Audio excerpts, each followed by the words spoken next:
विदर्भ देश के राजा भीष्मक के 5 पुत्र और एक पुत्री थी। पुत्री का नाम रुक्मिणी था, जो समकालीन राजकुमारियों में सर्वाधिक सुंदर और सुशील थी। उससे विवाह करने के लिए अनेक राजा और राजकुमार आए दिन विदर्भ देश की राजधानी की यात्रा करते रहते थे। उन दिनों कृष्ण के रूप, सौंदर्य, गुणों और पराक्रम की गाथाएं समस्त भरतखंड में गूंज रही थी। राजकुमारी रुक्मिणी अपनी किशोर अवस्था से ही कृष्ण के संबंध में सुनती चली आ रही थी, इसलिए उसके मन में कृष्ण के लिए एक विशिष्ट स्थान बन गया था। फिर जब वह युवती बन गई तो उसने अनुभव किया कि तीनों लोक में कृष्ण से श्रेष्ठ वर उसके लिए कोई नहीं हो सकता। इसलिए उसने मन ही मन कृष्ण को अपना पति मान लिया। रुक्मिणी के पिता और माता भी चाहते थे कि उनकी पुत्री का विवाह कृष्ण के साथ हो, लेकिन रुक्मिणी के बड़े भाई रुक्मी की मित्रता शिशुपाल और जरासंध जैसे उन राजाओं के साथ थी जो कृष्ण को अपना सबसे बड़ा शत्रु मानते थे। उन राजाओं को कृष्ण के हाथों कई बार पराजय का सामना करना पड़ा था, फिर भी उनकी शत्रुता की आग बुझ नहीं पाई थी। जब रुक्मी को यह पता चला कि उसकी बहन कृष्ण के साथ विवाह करना चाहती है और उसके माता पिता भी इससे सहमत हैं, तो उसने एक दिन राजसभा में घोषणा कर दी कि उसकी बहन रुक्मिणी का विवाह चेदी देश के राजा शिशुपाल के साथ होगा। इस घोषणा के साथ ही उसने अपने पिता भीष्मक को धमकी दे डाली कि अगर उन्होंने उसकी घोषणा का विरोध किया तो वह उन्हें राज सिंहासन से हटाकर राज्य पर अधिकार कर लेगा और फिर जबरदस्ती रुक्मिणी का विवाह शिशुपाल के साथ कर देगा। राजा भीष्मक को अपने राज्य जाने की तो उतनी चिंता नहीं थी जितनी चिंता अपनी प्रजा के कल्याण की थी। वह अच्छी तरह जानते थे कि रुक्मी के राजा बनते ही राज्य की वही हालत हो जाएगी जो शिशुपाल और बाणसूर जैसे अत्याचारी और निरंकुश राजाओं के राज्य की है। यह सब सोचकर उन्होंने रुक्मी की घोषणा तक का विरोध नहीं किया। रुक्मी ने उसी समय कुल पुरोहित से विवाह की तिथि निश्चित कराई और शिशुपाल के पास संदेश भिजवा दिया कि वह अपने मित्र राजाओं को बारात में लेकर आए और राजकुमारी रुक्मिणी को विवाह कर ले जाएं। जब रुक्मिणी को अपने बड़े भाई की इस कारतूत का पता चला तो वह बहुत दुखी हुई। उसने मन ही मन कृष्ण को अपना पति मना लिया था और यह आर्य कन्याओं के धर्म के विरुद्ध था कि जिसे वह पति के रूप में वर्ण कर ले, उसके होते हुए किसी दूसरे व्यक्ति को अपना पति बनाए। सोच विचार करने के बाद उसने अपने एक विश्वस्त ब्राह्मण को बुलवाया और उससे कहा कि वह द्वारिका में कृष्ण के पास जाए और उन्हें यह संदेश दे दे कि रुक्मिणी वर्षों पहले से उनका अपने पति के रूप में वर्ण कर चुकी है, लेकिन उसका बड़ा भाई रुक्मी बलपूर्वक उसका विवाह शिशुपाल के साथ कर देना चाहता है। इसलिए कृष्ण आए और उसका हरण करके ले जाए।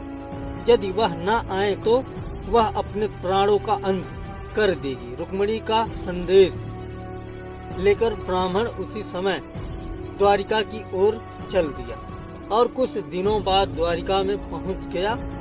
जब कृष्ण को उस ब्राह्मण द्वारा रुक्मिणी का संदेश मिला तो कृष्ण ने उसे वचन दे दिया कि भले ही शिशुपाल, जरासंध आदि राजाओं की विशाल सेनाओं से उन्हें भीषण युद्ध क्यों न करना पड़े, वह उसे उन सबके बीच से उठा लाएंगे। कृष्ण ने उसी समय अपने सारथी को रथ तैयार करने की आज्ञा दी और ब्राह्मण को साथ लेकर कुंडिनपुर की ओर चल पड़े। कृष्ण के जाते ही बलराम को उनके कुंडिनपुर जाने की सूचना मिल गई। उन्होंने यादवों की सेना की एक शक्तिशाली टुकड़ी को अपने साथ चलने का आदेश दिया और द्वारिका से इतनी तेजी से प्रस्थान किया कि वह भी सेना सहित कृष्ण के पीछे पीछे ही कुंडिनपुर पहुंच गए। कृष्ण और बलराम के पहुंचने से पहले ही शिशुपाल अपने साथी राजाओं की विशाल सेनाओं के साथ कुंडिनपुर पहुंच चुका था। शिशुपाल के मित्र जरासंध, साल्व, पौंड्रक, दंत, वकभ और विदुरथ आदि अनेक राजाओं की कई अक्षौहिणी सेना बारात में सम्मिलित थी।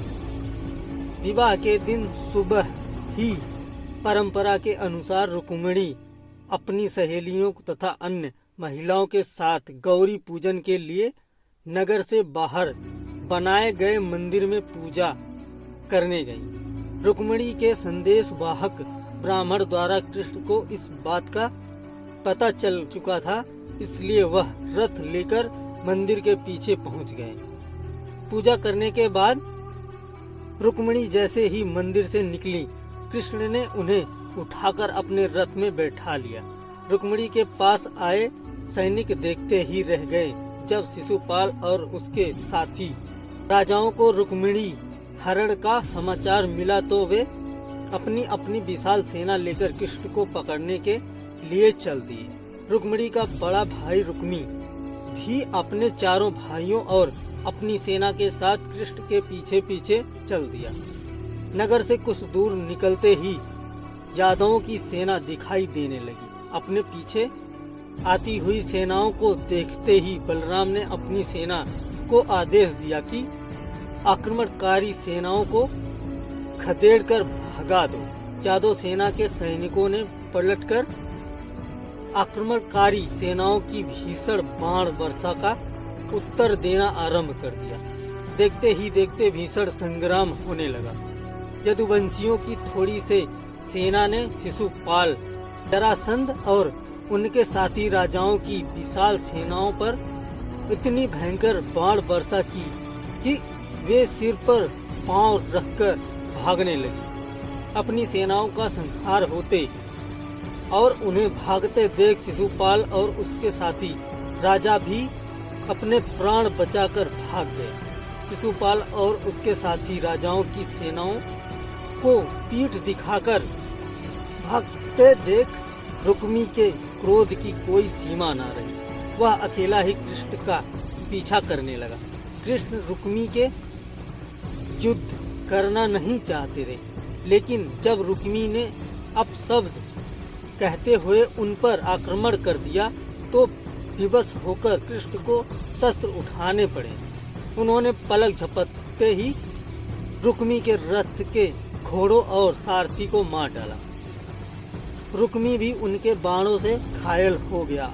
कृष्ण ने तलवार संभाली और झपटकर रुक्मी को पकड़ लिया और उसी के उत्तरीय से उसके हाथ पैर बांधने के बाद उसके सिर तथा दाढ़ी मूछों के बाल जगह जगह से मुंडकर उसे कुरूप बना दिया। रुक्मी यह प्रतिज्ञा करके कृष्ण से युद्ध करने चला था कि अगर वह अपनी बहन रुक्मिणी को कृष्ण के हाथों से छुड़ाकर नहीं लाया तो कुंडिनपुर में नहीं लौटेगा। बलराम के कहने पर जब कृष्ण ने उसे छोड़ दिया तो वह अपने बचे खुचे सैनिकों को लेकर एक निर्जन प्रदेश में चला गया और वहीं नया नगर बसाकर रहने लगा। कृष्ण रुक्मिणी को लेकर विजयी यादव सेना के साथ द्वारिकापुरी लौट आए, जहां विधि पूर्वक उनका विवाह रुक्मिणी के साथ कर दिया गया।